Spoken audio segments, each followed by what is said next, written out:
Welcome to the Her Story Circle podcast, the podcast that brings you the extraordinary tales of everyday women who are changing the world.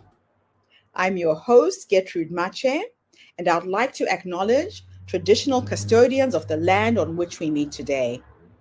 I also like to pay my respects to elders, past, present, and emerging. Every week, we dive into the lives, challenges, and triumphs of women from all four corners of the globe. We're here to inspire, enlighten, and connect, sharing stories that uplift and empower. So grab a cup of coffee, settle in, and join us as we explore the incredible journeys of women shaping our future. This is Her Story, where every woman's voice matters. Hello, everybody, and welcome back to the Her Story Circle. This is Gertrude Mache here in beautiful Melbourne, Australia. And today I am graced with the presence of yet another fascinating woman. Welcome, welcome, welcome to our tribe. Please tell everybody your full name, where you're based, and share your story with us today.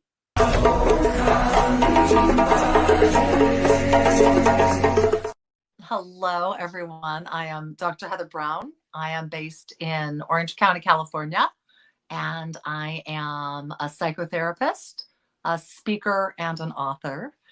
And my story actually starts out with my mom's story. She was a paranoid schizophrenic. And so as a child, I was trying very much to understand her life and her message and how she was here and how she was not here. And so a lot of my life was in trying to keep her healthy as much as I could and here in this reality. And it was a magical thing to do for people who have lived with people with mental illness. There can be a lot of magic and color and beauty and wonder in it. And it also can be incredibly confusing and incredibly hard. My father, to be able to keep us all at home, worked a lot. And so he was gone a lot. And so it was my mom, my sister, and I. And she loved nature. And so we spent a lot of time with nature, with playing with fairies in the yard and enjoying all the beauties that God has given us on this earth. Those are some of our happiest times. But as I got older, she became more and more disturbed, and my dad worked more and more. And it came to the place where she needed to be admitted to an institution for a while. And then shortly after that, she took her life. And our family, as does happen so oftentimes, fell apart. And I needed to find out who I was now that my mom was gone. And my focus wasn't trying to keep her here. And so I really started reading and writing and going to churches and going to temples and trying to find out what my purpose of life was. I decided to be an actress, I think because it gave me a great escape from the world. But my father was not pleased with that decision because it was not responsible or practical. And I was very sharp. So I got into good colleges, but I was going to throw it all away and be an actress. And so trying to support me in being a wise woman, he told me I was on my own if I didn't go to UCLA and do business, and I didn't. And so I went off to New York and did theater, which I loved. And in that, kept trying to find out how to help myself heal and how to find out who I was. I started to get messages back from people that I wasn't really being authentic. And I remember there was one time in my dorm room, a girl named Susan asked me what it was like to be perfect. I remember I was shocked that she asked me that. And she said, well, you're smart and you're beautiful and you're talented and everyone likes you. And I broke inside because I knew I was acting like what I thought everybody wanted me to be. And I just lost it and was crying and snot was pouring everywhere. And I remember telling her, I'm disowned. I don't even know where I'm going to go for Thanksgiving. I have a quarter in my wallet and I don't even know who I am. And so the next day I went to a therapist and started my psychotherapy journey, which I loved. And I loved finding out who I was and why I was here and why I'd had this crazy life and how I could utilize that to start to bless others. And so I started doing lots of counseling work and CAP counseling work. And I worked in a group home for teenage girls that were thrown away. Um, and I just felt this need to help. And one day, God slapped me on the side of my head and he said, instead of pretending to be someone you're not, how about you help people be who they are to be? And I didn't have an answer other than that sounded incredibly wise.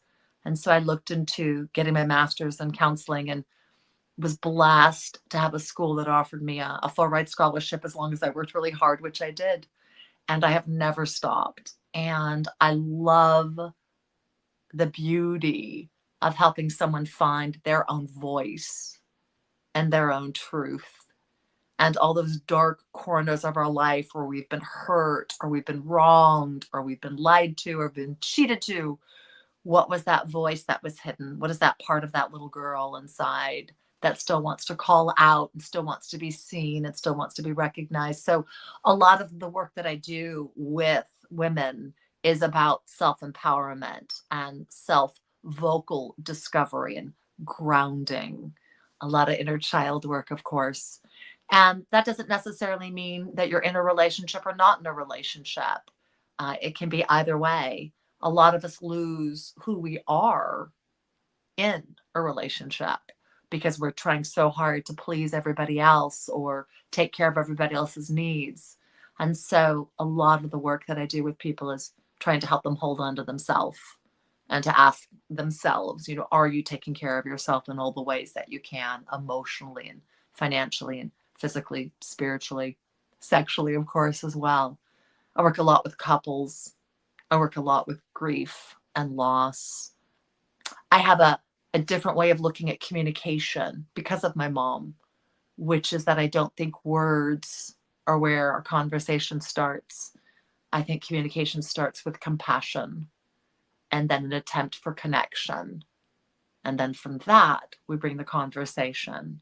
And that's something that I use, whether it's individual work or couples work, which seems to be very powerful. So I've created some online programs for communication for couples and for individuals. And I recently did a TEDx on feeling less lonely and feeling more love. And I wrote my book, Speaking with the Heart, which is a book on helping transform your relationship and your communication with compassion and connection. And that is my story, to be here to show people that our voice is important and our spirit is important, our call is important, and whoever it is that we choose to be in this world, that's up to us. And that only we are the person that can actually block us completely. There can be places where it's difficult, but it's really up to us to decide if we will allow ourselves to be our full, true, beautiful, glorious, divine self. And so that's what I strive to do each day. And it's what I strive to help my clients do as well. Thank you so much. You're welcome. A beautiful story. When I came across your work, I started cyber stalking you and found a few really common threads that we have. I run a program called Speaking from the Heart and how to land your first TED Talk. So it was interesting to watch you do your talk as well on the TED platform. Yes. But there's so many common threads in everything that you've said so far. So you have gone through quite a journey, your journey into psychotherapy. But what inspired you to specialize in couples communication, intimacy, grief and loss, and spirituality? Well, the grief and loss was losing my mom. She killed herself when I was 16. I've also been a widow for 10 years. So there's just been a lot of grief and loss in my life. The aspect of it, the couples work, it came from a situation when I was a child, and my mom thought that the helicopters flying over the house were trying to get her. And my dad was trying to talk her out of her psychosis, and it didn't work. And so I asked myself, what does she need? which was to feel safe. So I grabbed a blanket, covered her head, and told her, they're not going to get you, mommy. And when she came out, she looked at me and her eyes seemed to say, you believe me. Mm. Something inside like landed. And I thought, okay, I don't. But she thinks I do, which is helping her right now. And so I had this huge awareness that my reality will be different than everybody else's. And your reality will be different than everybody else's. But Yes. caring about the other and caring about their needs is that bridge between those two worlds. And so when I started my psychotherapy practice, a lot of it was individual, a lot of it was teens, because of course that's where I struggled so much. And then the more I started to work with couples, the more I realized, oh my goodness, I have a huge awareness, because what I'll tell couples is, I'm 100% right for me and you're 100% right for you. And we're really wrong for each other. So the answer isn't who's right, who's wrong. The answer is, how do we care about each other's experience? And how do we find places of agreement? And how do we find places of connection? And Yes. what do we do with those places where we differ? If we were to look at the world at how similar we are, Yeah. instead of where we're different, Yeah. we do so much better in everything. But we don't choose to do that. My dad got stuck on, Ginny, you're crazy. They're not coming to get you. Not, she's scared. She's And so there's the place of, where can I connect with you? Where Yeah. can I align with you? And for me, that's the core of couples work. How do I not lose my story? How do I not dismiss or denounce yours? Yes. Because we are all having these experiences, really, when you think about it. We're living in the same world, but we experience the world so differently. So your mother's example was just another example of that. Yes. So how have you balanced your roles as a psychotherapist, as a mother over the past 25 years? And what insights have you gained from each of these roles to enrich the other? I knew more than anything I wanted to be a mom. I knew that more than anything in the world, because mine left my life so early, but also because so much of my childhood was not healthy. And I really wanted to give a child a healthy, beautiful, magical childhood. So the wisdom from my children is that awe is something that's right there if we choose to have it. And wonder and delight and joy and play and imagination are what lights us up. And to me, it's what taps into the creative power and the ability for anything to happen. I think children are brilliant with that awareness. And so I homeschooled mine so that we could really take who they were and who they wanted to be and just explode it out. So we studied everything we needed to study, but it was always within their places of focus and their places of talent, which helped me raise two amazing, amazing children. The balancing between the work and being a mom, I'm a high energy person and I can hold a lot. So I did it pretty well. But the place that definitely was compromised, was me hanging out with girlfriends or going on a girls' trip or taking classes just for pleasure. The aspect of my life solo really didn't happen for a very long time. And I think that's why when COVID hit, into this time for me to do the programs, do the TEDx, write the book, do podcasts, go on the news, do all these things that I can share what it is that I know and I've experienced. And it's been a lot of fun to do it. Now, you're known as the Reframe Queen. Yes. Can you explain what this means and share an example of how reframing has helped one of your clients overcome a difficult or challenging situation? Sure. So everything is always both. Everything can have a good energy or can have a negative energy. A yes to something, a yes to doing this show tonight is a no to me seeing a client or going home. So everything is both, and it depends which way you want to look at it. A problem and a situation are very different energies. So if the focus is on the problem, you're going to have a very hard time finding the solution. So in knowing that, my viewpoint is, well, where we get caught, where we get stuck, how can we look at it from the other side? If you take something like anxiety, when anxiety wells up inside of you, instead of trying to end the anxiety, the focus is, well, what is the anxiety trying to show me?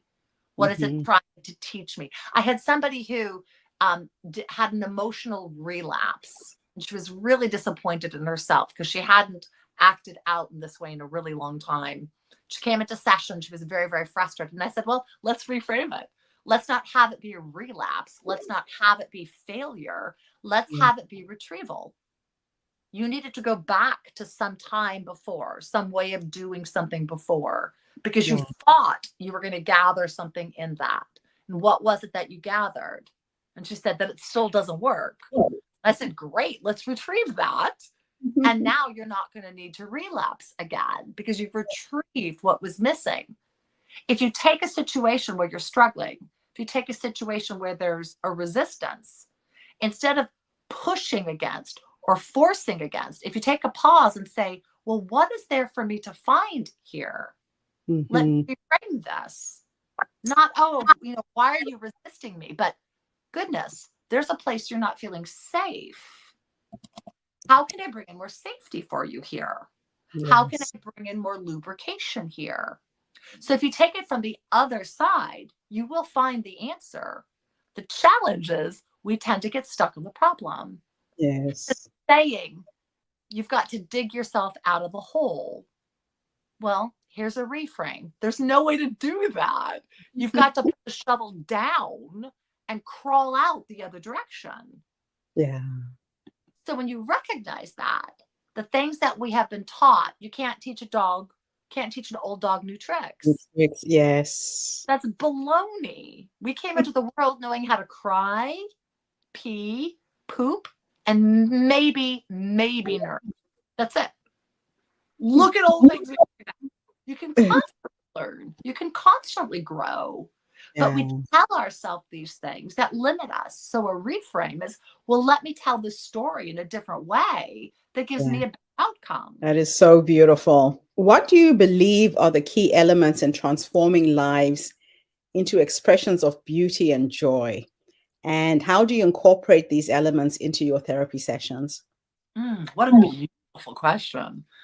I would say that magic is in who you are about to become. If you will allow yourself to know, I've been this way for so long, and I don't choose to necessarily be quite like this, I can now become a little more than I have been, or bring more love in, or bring more joy in, or bring more openness in, or bring more opportunity in.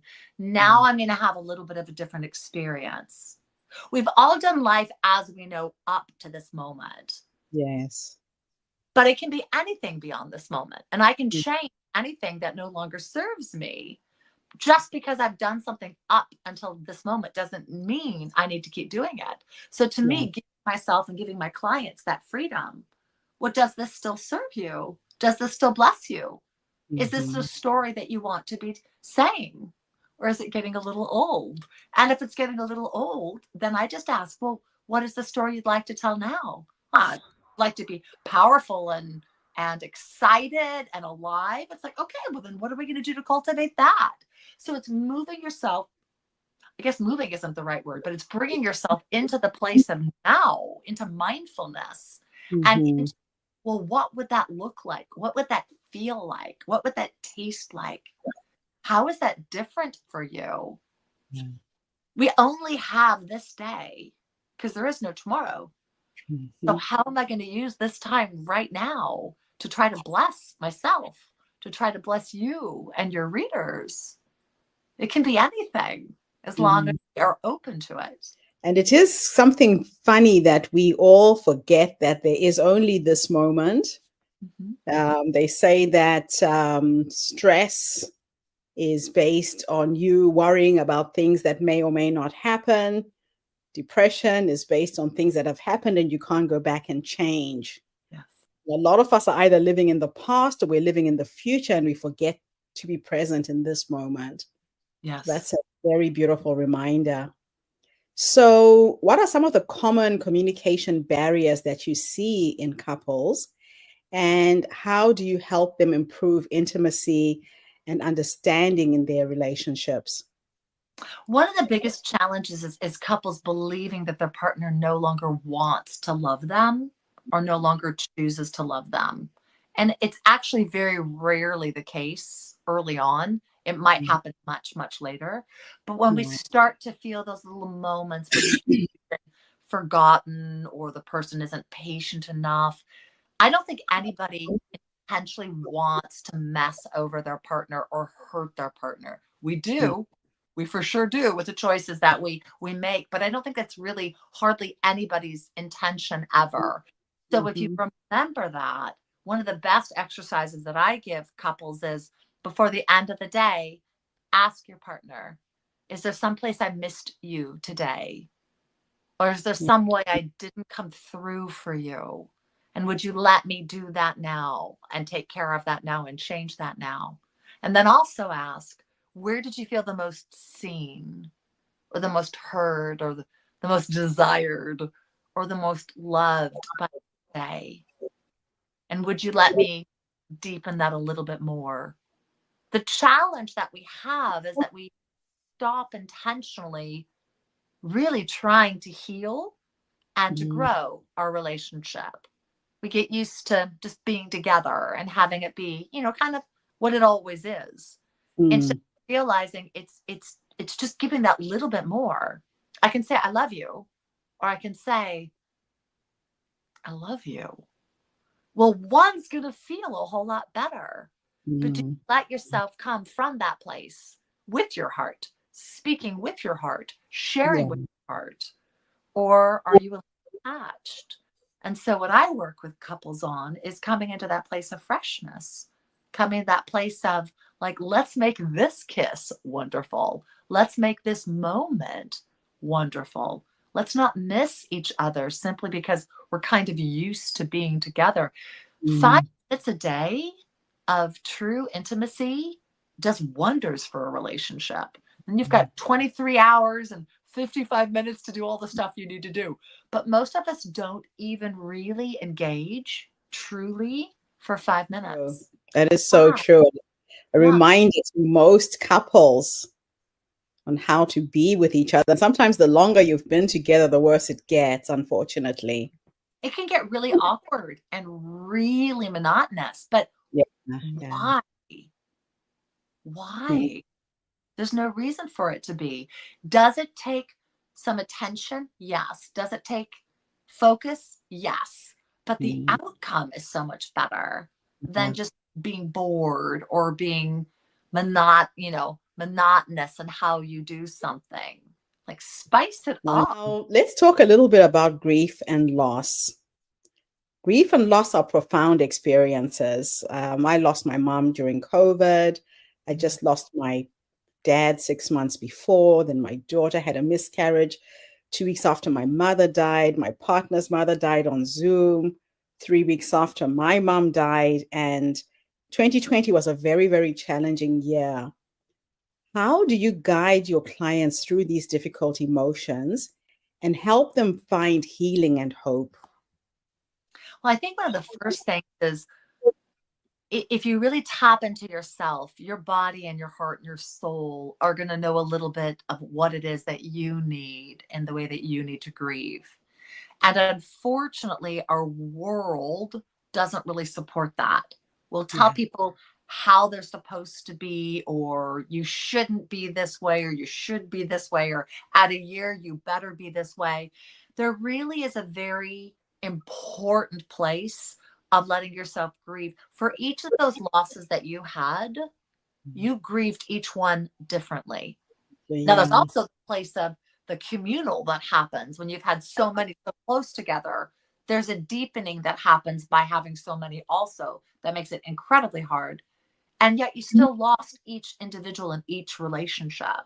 So Mhm. it's important to take that time to honor that and to honor what they meant in your life and how they touched you and what Mm. aspects of them do you choose to incorporate into your life now, so some of Yeah. their legacy can live on, some of their story can live on, if you will. And Mm. one thing that I find so odd is that we think death isn't natural. We think Mm. it shouldn't happen. It's Yeah. as natural as birth. It's just that we don't want it. Yeah. Realize that you're not being robbed or gypped because someone passes over. You are being left, but it was their time to go. Or if they Yeah. chose to take their own life, they chose to take their life. We believe that we will have people forever. We believe the story that we've told ourselves of our life will be our life. My Mm. husband lived till 90. Well, he lived to 51. And so I've had to rewrite that story because he Yeah. wasn't here for my son in high school. He wasn't there for learning how to drive. He wasn't there for first dates. He wasn't here for COVID. He won't be there for weddings or graduations. My book. He's missed so many things that I thought he would be here for. Mm. But that place of realizing when someone passes over, the dream of beyond has been imaginary in your head. Mm. For whatever reason, God, the world, hasn't given that to you. You haven't been robbed. You just don't get beyond. And Mm. that's very hard. And it's important to take time to recognize that and to take really good care of yourself in that place as you go through all the emotions that you do. And of course, the closer the person was to you, the more significant the person was to you, the younger Mm. the person was, or the more sudden it is, the harder that It's is. interesting for me with my parents. The whole is so much bigger because I had them my whole life. Mm. Somebody said to me, but you were so lucky. You were, 51 when they died. And I think because I had them for so long, they left this really big void in my life that if somebody had died when you were much younger, you probably wouldn't have felt it as much. I mean, that's just the way I've perceived it. I But imagine that's not completely true. I imagine it depends on the closeness you have with the individual. yes, yes, And then that's there's a place, like, I don't know what it would have been like to have a mother at 17 or 18 or 19 or 20 or any of those. I only had mine till 16, but I know losing her at 16 was catastrophic because I yeah. learned anything. And she wasn't there for so much that I wanted her for. And I had to do that without. So I think when you lose somebody, no matter how old or young you are, it's just plain hard. And it Mm. just hurts. And if we're blessed to have them for a long time, then we're blessed. But then it's so hard to learn how to do life without. And if you Yeah. lose them young, you figure out how to do life without. But who wants to do life without? So I think it's hard either way. So, how do faith and spirituality play a role in your therapeutic work? And how do you integrate these aspects into your work with your clients? Well, I view life as a spiritual journey. So Mhm. I have to be very upfront about that, because if someone doesn't have a belief in God or has differing beliefs than I have, to me they're all still a spiritual belief. But I do feel this is a spiritual journey. And then as far as my honoring somebody else's faith, that's something I take very strongly. So when Mhm. people come to me, it's what question I will ask. How is it that you worship? What is it that you believe? And Yes. what kind of impact does that play on your life? And what kind of impact do you want that to play in our work together? So I'll Yeah. have from people who want me to pray and read scripture, to people who want me to not mention God whatsoever, to people who Mhm. come in and bring singing bowls and we sit on the floor and we chant. So I will honor what everybody's belief system is. And Mhm. I'm grateful to do that. You use the metaphor, storytelling, imagery, and humor in your work. Mhm. Can you share a favorite story or a metaphor that you find particularly effective in your practice? Oh, what a great question. Um, yes, give me a second to have one pop into my head. What's a great metaphor? Well, one thing that I have used for grief is that it is like being in the ocean. And when you're in the ocean, sometimes it's light and it's still and you feel like you're able to stay upright. And Mhm. sometimes the waves are crashing and they're knocking you down and sometimes you're turned all around and sometimes there's a riptide that's just like pulling you out. I feel that when you're in the midst of deep grief, it feels like that. And part of the challenge that we have is we want to think that healing and life are linear, and they're not. You might be in Mm. a lovely, calm, still place, and you think, I got this. I got this. I'm floating. And then all of a sudden, that rip current comes and it pulls you down again. I think that's Yes. how life is a lot of times. And we believe it will be the same always, but it's not. And Mm. whatever state we are to go through, there's great wisdom and learning in that if Mhm. we're able to look at what comes up. If I'm scared to death because I feel like I'm being pulled under, there's things for me to look at of like, where is my protection in my life? Where is my surety in my life? Where do I have these places that I can hold on or call out because it is true for me? Or if I'm floating and everything is nice and calm, there's that place of telling yourself, well, this is a lovely rest and enjoy this and replenish yourself because Mm. or that will come at some point where the waters will change.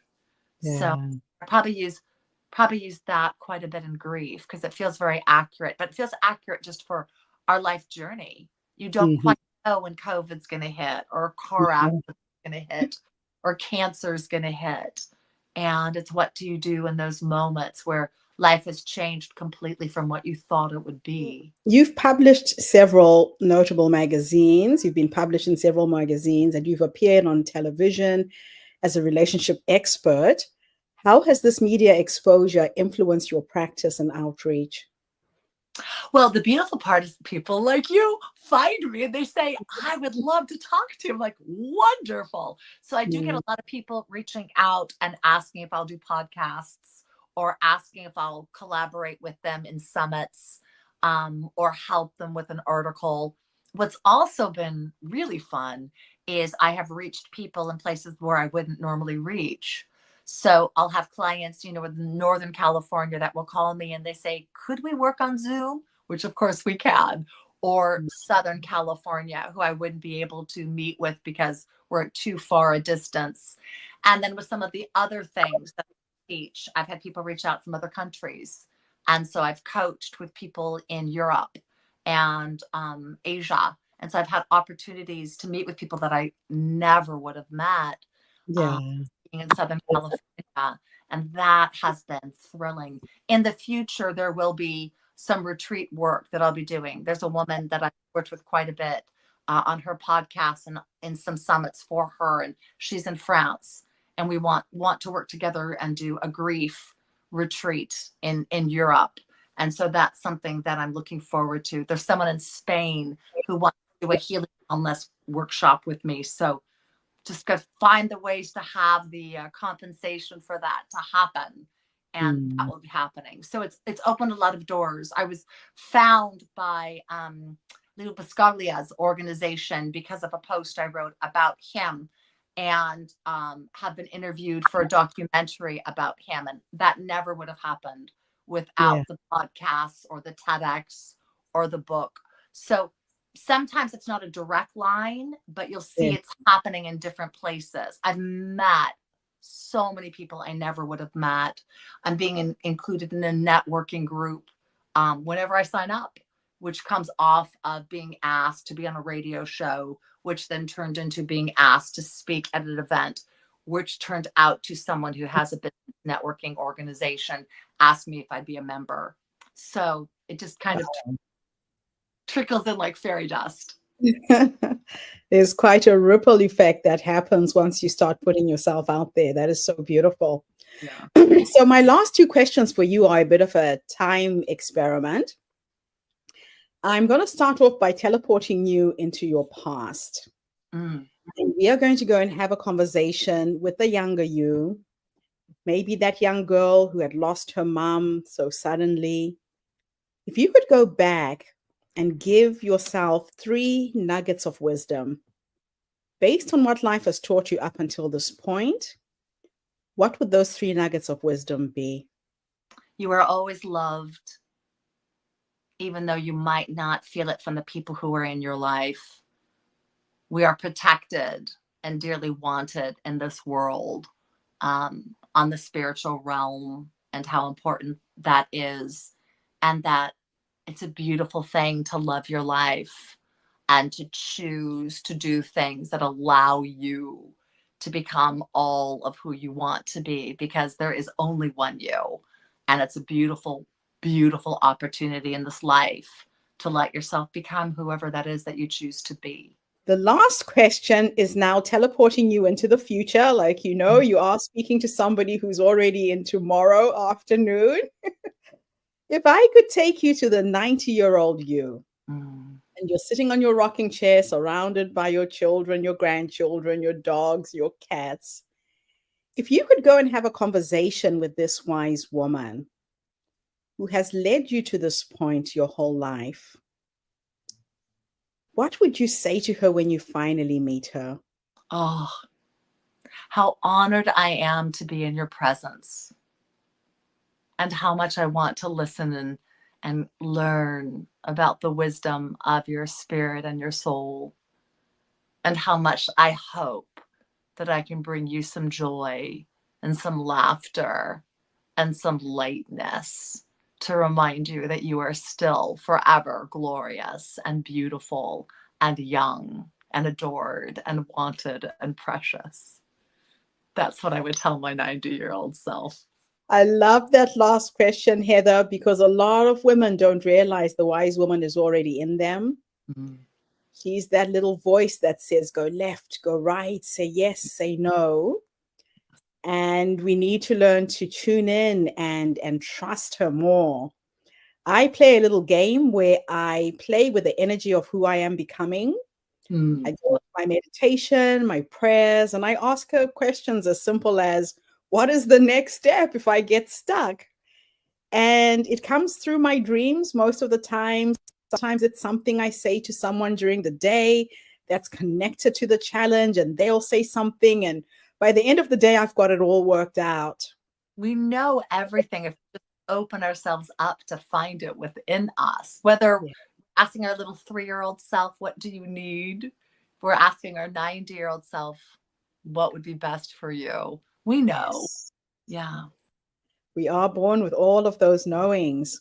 Mhm. So, how can people find you? So my website would be the easiest, which thank you for popping it up there. So www.dreheatrowne.com. And you'll find my book, you'll find my TEDx, you'll find my programs, how to work with me. I have an entire page of freebies. So please go on there and grab your freebies. A lot of really beautiful PDFs just to help with the journey on grief and loss and spirituality and communication. And then I also have a lot of the podcasts I've done, the news programs that I've been interviewed on. So I'd love to have you join. Obviously, I have a newsletter and a blog and all the things you have at this stage. But if people have a question and just want to send me an email, I'm always honored to hear from listeners.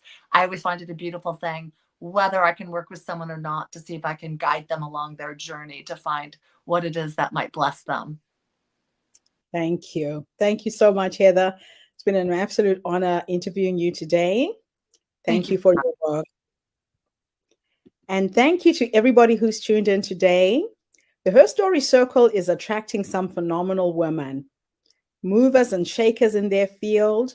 We share our stories to uplift you, inspire you, energize you, and empower you. So tune in again tomorrow when I interview yet another amazing guest. In the meantime, have a fantastic day, morning, or evening, wherever you are in the world, and bye for now. Thanks again, Heather. Thank you so much.